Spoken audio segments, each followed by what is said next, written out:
రైతు సంఘాలలో ఉన్న రైతులకు, రైతు సంఘాల్లో లేని రైతులకు ముఖ్యంగా ఏంటిదంటే కాన్ఫిడెన్స్ లెవెల్స్ అండి.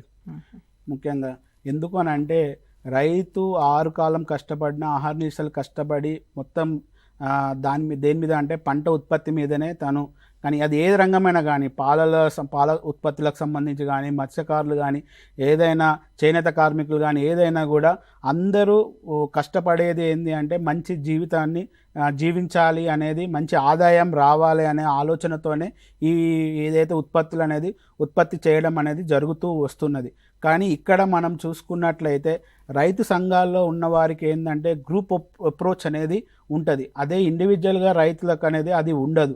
ఇంకోటి ఏంటంటే ఒకవేళ ప్రకృతి అనుకూలించకుండా ఏదైనా మనకు చెడుగొట్టు వానలు రావడం జరుగుతుంటుంది. మామిడి సమయంలో ఇప్పుడు బాగా మామిడి పడిపోతుంది, చెట్టు మీద కాయలు మనం ఒక రోజు చూసినప్పుడు కాయలన్నీ మంచిగా కనబడతాయి, తెల్లారి చూసి గాలి దుమారం పెట్టేసి వానలు పడంగానే మొత్తం కాయలన్నీ రాలిపోతాయి.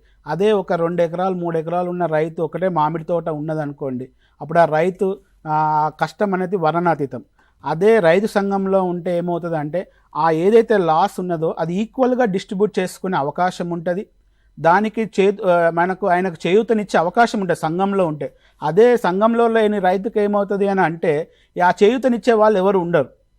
సో ఇప్పుడు మనం సూసైడల్ టెండెన్సీ అనేది రావడానికి గల కారణం ఏంటంటే మనకు వెన్నుతట్టే వ్యక్తి అనేది ఉండకపోవడము, సలహాలు ఇచ్చే వ్యక్తులు ఉండకపోవడము, మనం ఏదైతే మంచిగా వేస్తే మంచిగా అభివృద్ధి చెందుతాము పంటలల్లో అనేది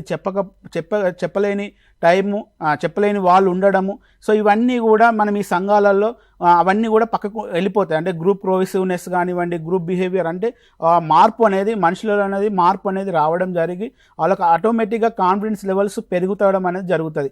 ఇంకోటి ఏంటి అంటే ఈ సంఘంలో ఉన్న వాళ్ళకి ఏంటంటే ఒక పంట వేస్తే మనకు ఎంత దిగుబడి వస్తుంది, రేపు ఆ పంటకు ఎంత రేటు పెడతాడు అనేది ఒక అవగాహన అనేది ఏర్పడుతుంది సంఘంలో ఉంటే.